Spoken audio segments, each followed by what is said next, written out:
Amen. Magandang gabi po mga kapatid. Amen. Amen. Salamat sa Panginoon. Ano po? Nakakatuwa po ang response ng bawat isa sa hamon po ng pagbabahagi ng mabuting balita and all things for the gospel. So, I personally praise the Lord na may opportunity kami ng mga pastor to be a part ng inyo pong paglagong spiritual. Ano po? At yan po ay kagalakan namin bilang mga pastor. Kung meron po ditong mag-arise na mas magagaling pa kaysa sa amin, praise the Lord. Kasi po yan po ay para po sa kapurihan ng Panginoon. So hindi po natin pipigilan, hihinder ang mga tao na humayo para sa Panginoon. So ngayon mga kapatid ay samahan niyo po ako sa 2 Corinthians chapter 9 verse 6 pababa po hanggang verse 8. Ito po ay kalimitan nating naririnig tuwing tayo nag-o-offering. Pero ito po ay atin pong pag-aaralan. Okay? So, muli, sa aklat ng 2 Korinto, Kabanata Siyam, mga talata 6 hanggang 8. Babasahin ko po ang salita ng Panginoon. Again, 2 Corinthians chapter 9, verse 6 hanggang verse 8. And this is the word of God. Saying, the point is this, whoever sows sparingly will also reap sparingly. And whoever sows bountifully will also reap bountifully. Each one must give as he has decided in his heart, not reluctantly or under compulsion. For God loves a cheerful giver. And God is able to make all grace abound to you, so that having all sufficiency in all things at all times, you may abound in every good work. Purihin ang Panginoon. Tayo manalangin. Dear Lord, our Heavenly Father, salamat Panginoon sa pagkakataon na ipinagkaloob niyo po sa amin to study your word, to be admonished by your word, and to live according to your word. Sa pagkakataon pong ito, Panginoon, dalangin po namin ng Santong Espiritu na siyang manguna sa amin to give us illumination and also to change our heart, Panginoon, maging receptive and teachable po ito sa iyong salita.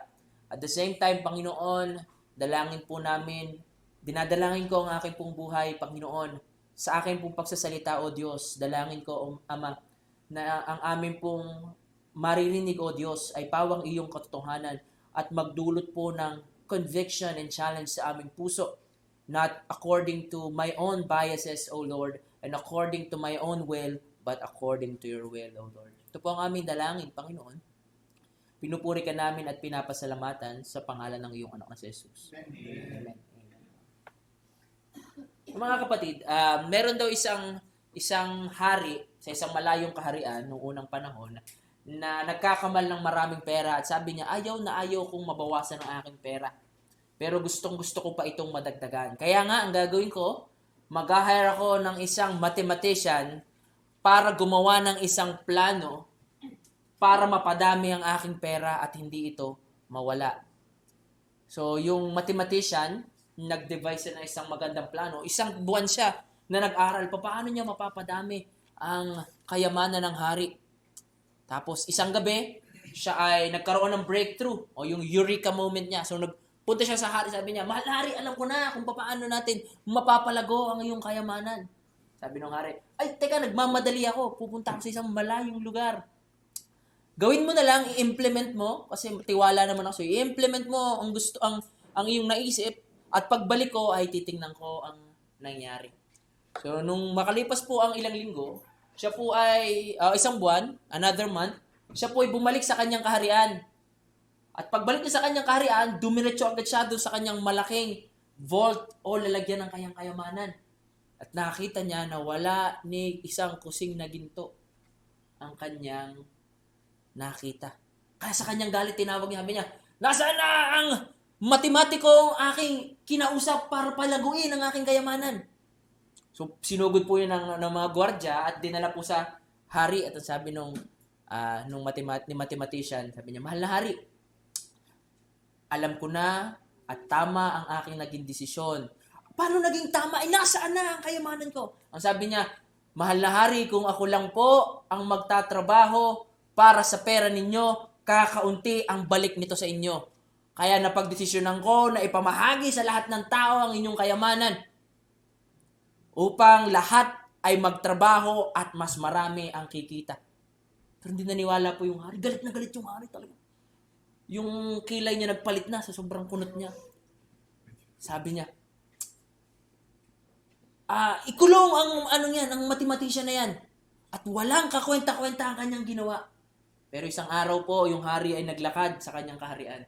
Pagkalabas pa lang po niya sa kanyang kaharian, nakita siya ng isa sa kanyang mga nasasakupan. Sabi niya, oh, mahal na hari, nandiyan na pala kayo. Naku, dahan muna kayo dito, mahal na hari. Kawain muna kayo, okay ba kayo, mahal na hari? Kamusta? Ang tagal namin, hindi ko nakita. Miss na namin kayo. Salamat, mahal na hari, sa inyong tulong. Hindi ba? First time itong nangyari sa akin, ako'y binati So, pumunta siya sa kabila.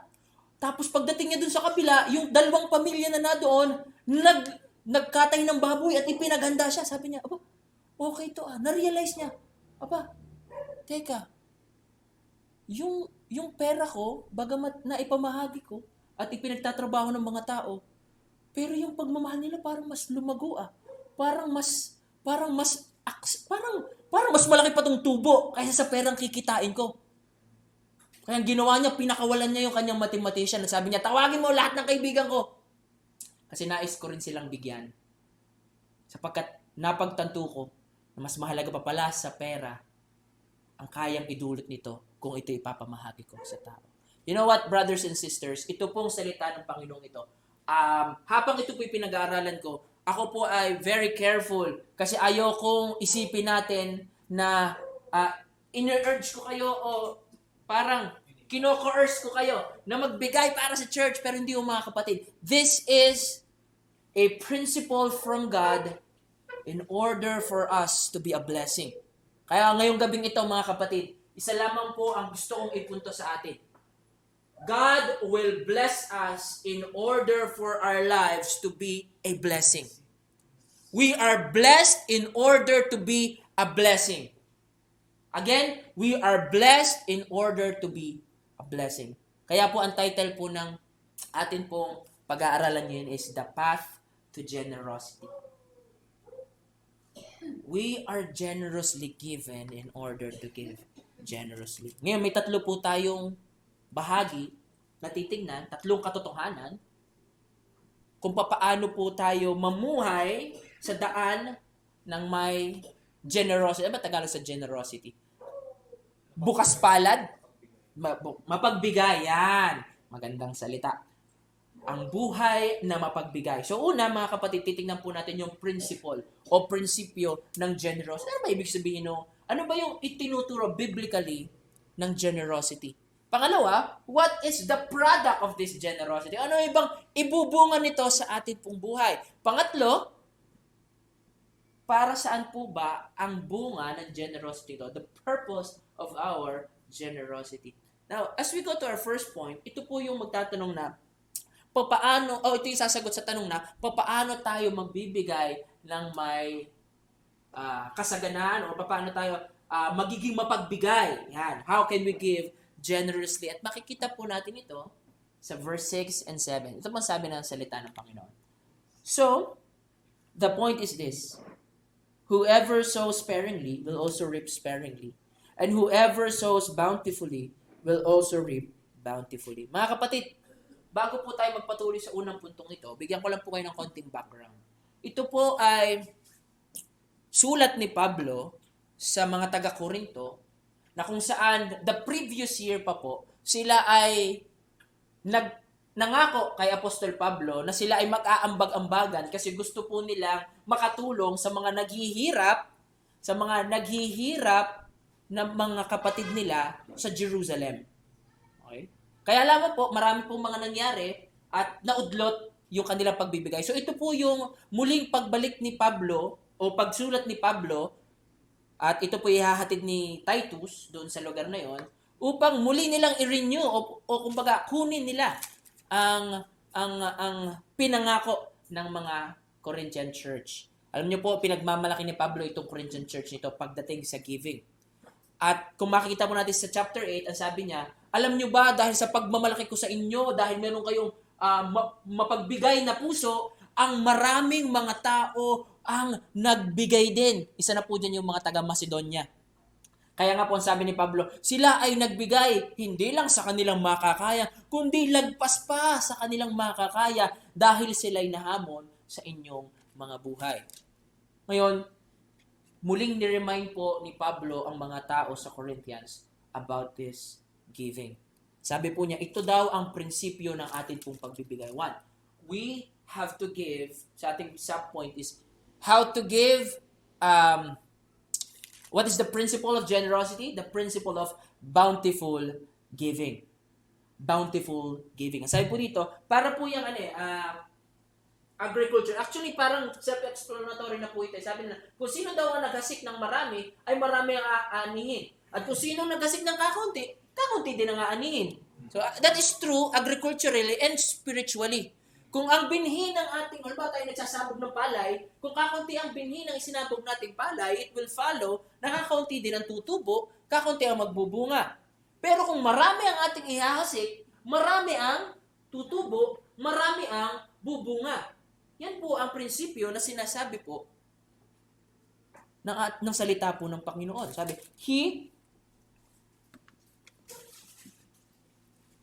Okay, so the reward in the agricultural sense is the same pagdating po sa spiritual.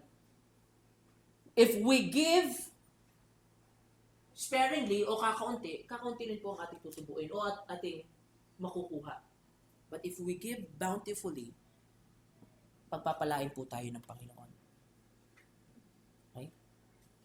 Yan po yung pagbibigay. Let's open our Bibles to Proverbs chapter 11 verse 24. Sino po ang may Tagalog na Bible? Mas maganda po ang Tagalog po dito sa verse na ito. Makikibasa naman po. Proverbs chapter 11 verse 24.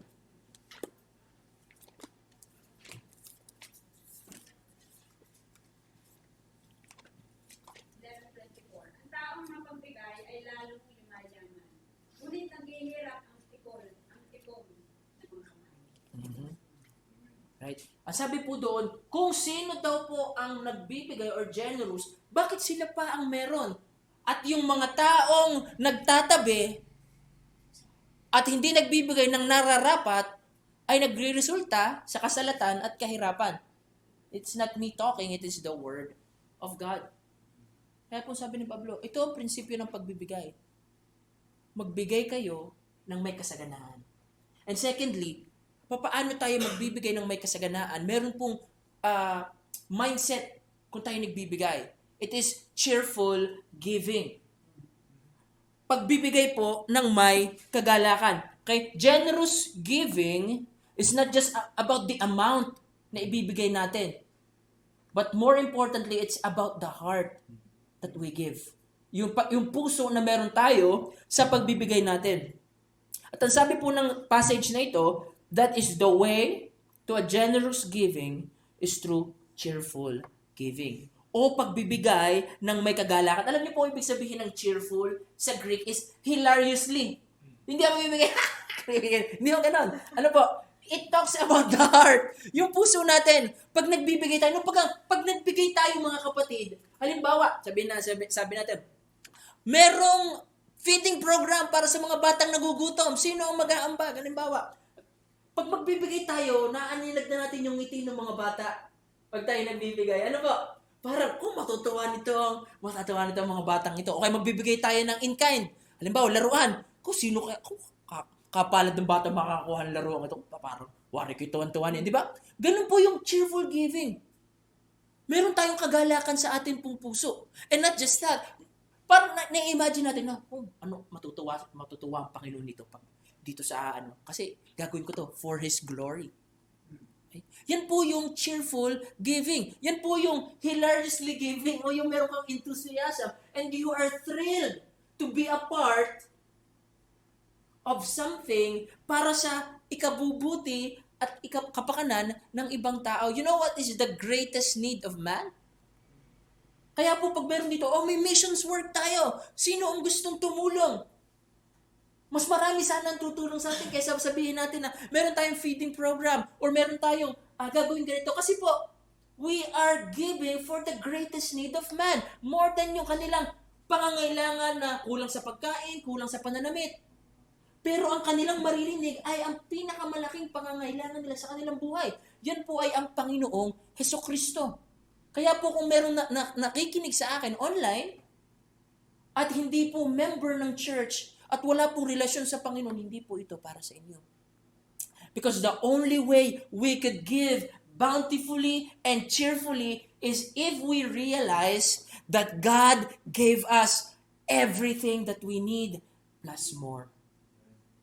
Di ba? Dito po sa verse 8, ang sabi po ng chapter 8, ang sabi po ng salita ng Panginoon, ang Panginoong Jesus ay ibinigay niya ang kanyang sarili sa atin.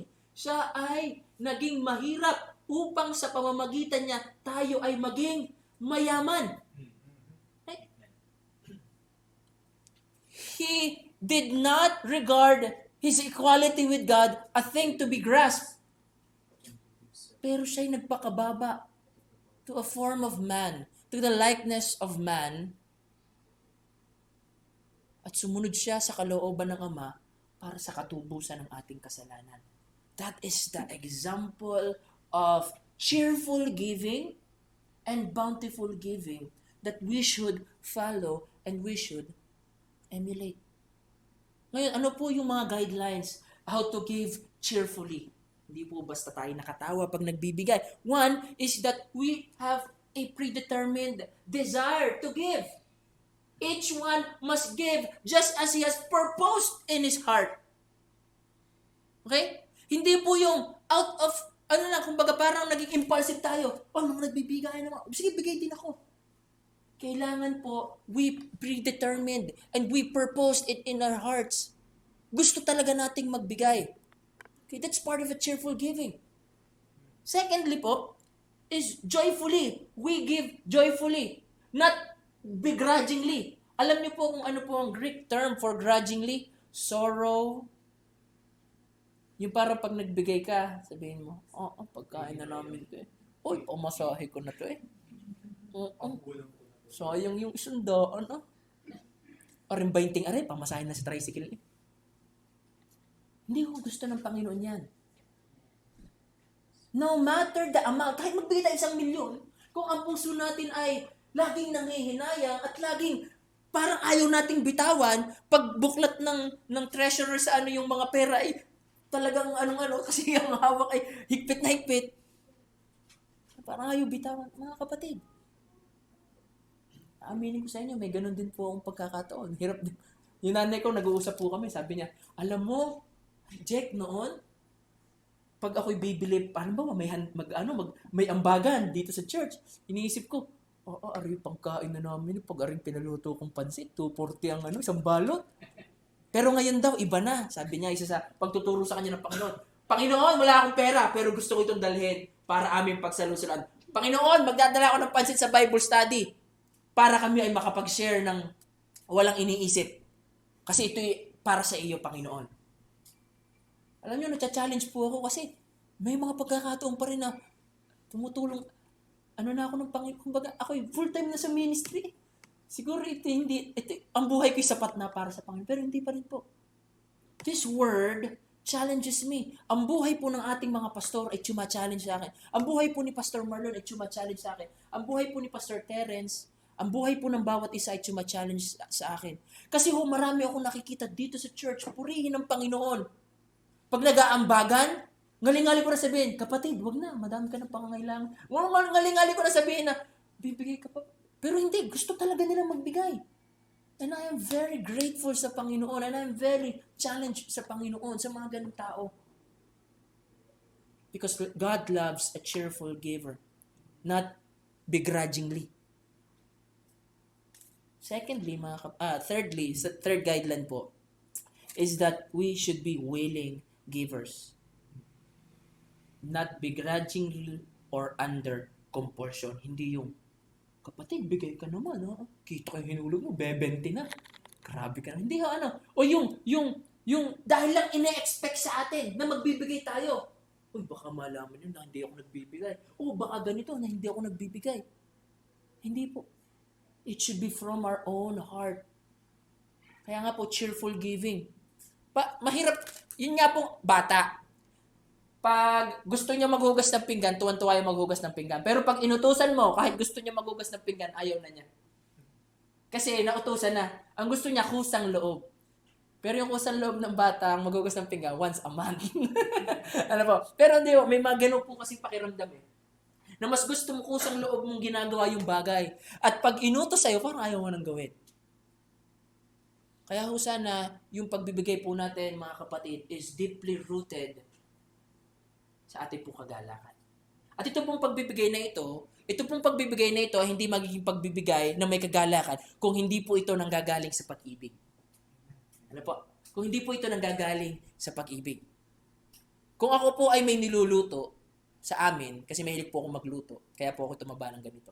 Iniisip ko yung magiging itsura ng mga kakahay. Sabi ko, sana matuwa yung mga yun. Tapos nung nagluto ako dito, ano pa yung niluto ko dito na naubos? Tuwa ako kasi yung mga tao, kahit ako'y pagod na pagod, yung tayo po, naubos yung pagkasabi ko, salamat sa Panginoon. Galak na galak po ako. Kahit naubos yung, kahit na nagumastos, kahit napagod, kahit naubusan, no problem. As long as people, kahit nakita ko yung mga tao na mahal ko, na nag-e-enjoy sa aking ginawa o sa aking niluto. Kaya po sa 1 Corinthians chapter 13, sabi po, verse 3, ibigay mo man lahat ng kayamanan mo.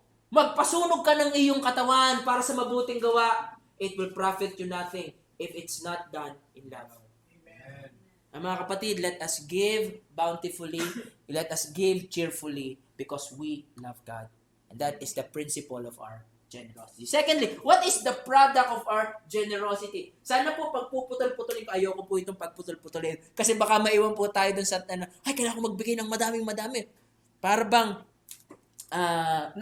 we are under compulsion. Ayoko po ng ganon. Kasi po, ang sabi po ng susunod na talata, sa verse 7 or verse 8, ay ganito. Ang sabi po dyan, and God is able to make all grace abound to you. Tuloy po natin, so that having, gusto ko itong version na ito ng ESV po eh. So that having all sufficiency in all things at all times. Okay? Ano po ang produkto ng pagbibigay ng may kasagana o may generosity? One is abundance. Okay? So it will this point po will answer the question, what should we expect when we give with generosity? Okay? One is abundance. Ang sabi po dito sa verse 8 is, and God is able to make all grace. Now, I want first na establish natin ito. And God is able. Alam niyo po yung word na able? It is from the root word dunamis or power. It is from God. It is the power of God. And nothing, no power in the world na makakapigil sa Panginoon na gawin itong mga susunod na salitang ito. And God is able to make all grace abound to you. Pag sinabi po ng Panginoon na all grace, sama-sama na po yan. Kasi po yan, yung Greek word na yan is all of every kind. All of every kind. Not just materially, not just physically, but also spiritually, emotionally. If we give to the Lord generously, bountifully, and cheerfully, pagpapalain at pagyayabungin po tayo ng Panginoon. The Lord is able to make all grace to abound sa atin pong buhay. Pagpapalain po tayo ng Panginoon. Sige nga, kung tatanungin ko si Sister Tere. Sister Tere, sabi mo noon, masaya ka na sa buhay mo kasi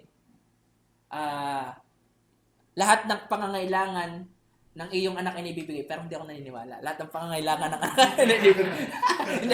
I mean, lahat ng pangangailangan ay natutustusan. Pero mas pinagpala ka ba noon o ngayon?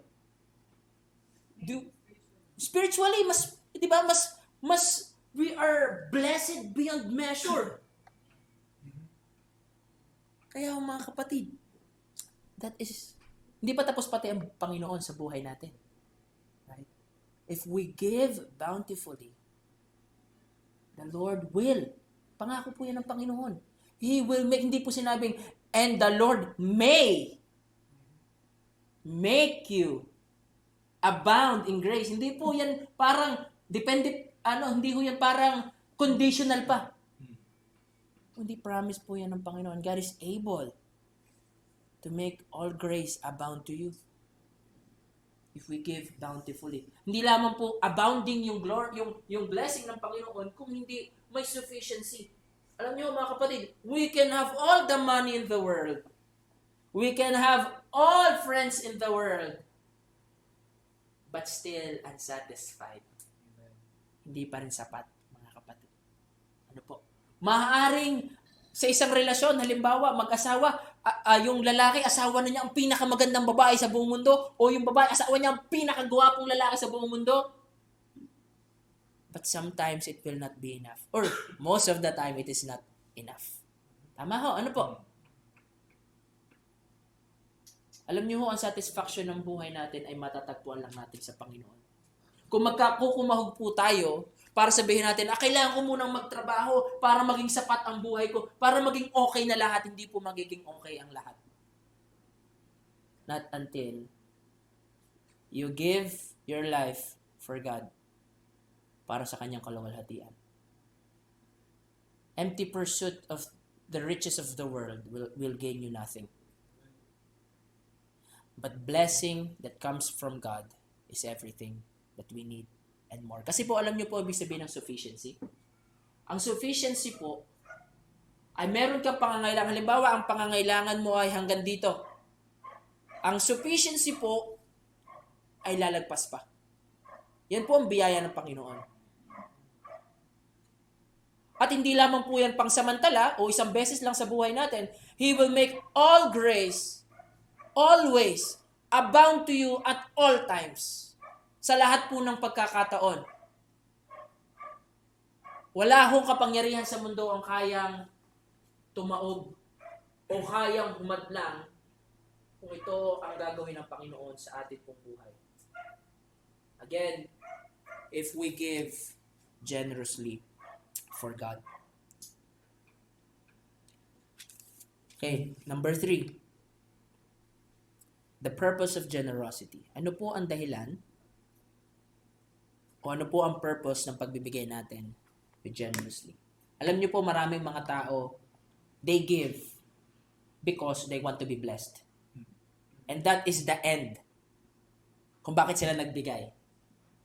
Okay mga kapatid, pag po prosperity preaching, hanggang doon lang matatapos, hanggang blessing. But that is not the end. Yan po ay isang paraan lamang upang maabot natin ang katapusan. Ang pagpapala ng Panginoon, hindi yan ang katapusan ng atin pong buhay. Kundi yan ay paraan at pagkakataon or means sa isang katapusan. At ito po ang sinasabi ng salita ng Panginoon kung itutuloy natin. Verse 8, ang sabi po dito, so that, having sufficiency in all things, at all times, ito na po yan, you may abound in every good work. You may abound in every good work. Ganun pa rin po, abound. Abound po is overflowing. Meron kang lalagyan, tatangnan, nag-uumapaw. My cup overflows. Sabi, you anoint my head with oil and my cup runneth over. Sabi po ni Haring David. Now, if we have sufficiency in all things and we are abounding in all things, ano po ang sunod? We have all the capacity to do every good deeds. Meron po magkakaroon po tayo ng kakayanan na mas magbigay pa. We are blessed by God in order for our blessed life to be a blessing to others. Kung tayo ay tumutulong o tayo ay nagbibigay dito sa church because we love God and we love people, the Lord will bless us so that we can show our love to God more through our giving and we can show our love more to the people. Yan po ang cycle na palaki ng palaki. We are given more in order to be a blessing more. Then more pang blessing sa Panginoon. And then we are able to bless God more. Again, sabi po dito, one is to abound in good works. And secondly, to abound for the glory of God. Tingnan po natin sa verse 11. 9 verse 11. Sabi po dito, and He will enrich you in every way to be generous in every way. Okay? He will enrich in every way in order to be generous in every way, which through us will produce thanksgiving to God. Okay? Sa pagbibigay natin, ang mga tao ay magpupuri sa Panginoon, especially kung bibigyan natin ay ang ating mga kapatiran. Sila ay magpupuri sa Panginoon. At sa kanilang katugunan, sa kanilang pangangailangan, ito'y magdudulot ng kanilang kagalakan sa Panginoon. So all glory will return to God. The passion of God is for His own glory. And if our life, our giving, our generous giving is for the glory of God, wala pong rason ng Panginoon na hindi tayo pagpalain. Because we seek the glory of God. Pero if we should seek to save our own life, we will lose it. Sabi po yan ng gospel. If we seek to save our lives, we will lose it. But if we risk our life for the sake of Christ, we will find life. Yung pong bilati pong pagtatapos, meron po akong nais ipakilala sa inyo. Si Sir Raphael Thomas po. Or si Dr. Raphael Thomas. Siya po ang founder siya sa mga founder ng ABWE, or Association of Baptists for World Evangelism, na naging offshoot po niya ang PABWE, na yun po ang member ni Pastor Ariel Abadiano. Siya po ay presidente, o siya po ang isa sa mga nagtatag ng BBSI, Dawn at Bethel Baptist Church. Siya po ay isang doktor na ang puso niya ay magmisyon sa tao. Hindi po siya doktor na Kristiyano, kundi siya isang Kristiyanong doktor. Siya po ay nagmisyon dito sa Pilipinas, mga 1920s, upang sa kanyang profesyon ay maibahagi niya po ang mabuting balita sa mga tao. Pero, ang sabi ng kanyang missions board, huwag ka nang mag-evangelize, mag-focus ka na lang sa paggagamot.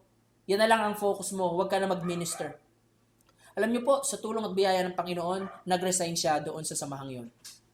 At siya ay naglikom ng mga tao that would help him fund the missions work dito sa Pilipinas.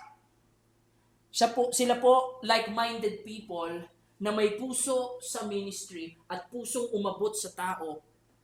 Mga businessman po ito sa Amerika.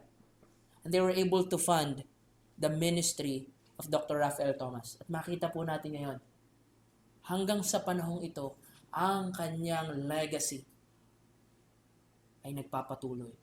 At ang kanya pong mga natulungan ay talagang nagpapatuloy hanggang ngayon. BBSI, ang First Baptist Church dito sa Quezon City, parang yun na yata yung Manila Baptist Church, na dati kasi po doon ang lote ng BBSI. But that is just one man, mga kapatid. Given by pinagpala ng Panginoon because of his heart to help and to give. Pinagpala siya ng malaki ng Panginoon. Sa ating pong church na ito, mga kapatid, we serve the same God. And we have the same message. Should we give generously sa atin pong Panginoon? I believe with all my heart, pagpapalain tayo ng Panginoon, individually and as a whole church. Kaya mga kapatid, again, I will leave you this point. We are blessed by God generously in order to be blessed, to be a blessing generously. Gagamitin po tayo ng Panginoon kung tayo lamang po ay magpapagamit sa Panginoon at magbibigay para sa kanyang kaluwalhatian. Purihin ang Panginoon, tayo manalangin. Dear God, our Heavenly Father, salamat po sa pagkakataon ito na ipinagkaloob niyo po sa amin. Tunay, Panginoon, na kayo po ang siyang kumilos sa aming pong puso sa amin pong isipan, Panginoon, that amin pong siyasatin ang amin pong buhay. Dalangin po namin, Panginoon, na turuan niyo po kami to give generously just as you have given us bountifully, O Lord. Yung biyaya mo, Panginoon, it's super abounding. So teach us, O Lord, to be also generous sa amin pong pagbibigay. Not just our material wealth, but our time, our efforts, our strength, our life, O Lord, may it be useful to you, O Lord. Dalangin po namin ito sa matamis na pangalan ng aming tagapagligtas, ang Panginoong Hesukristo. Amen. Amen. Salamat po mga kapatid.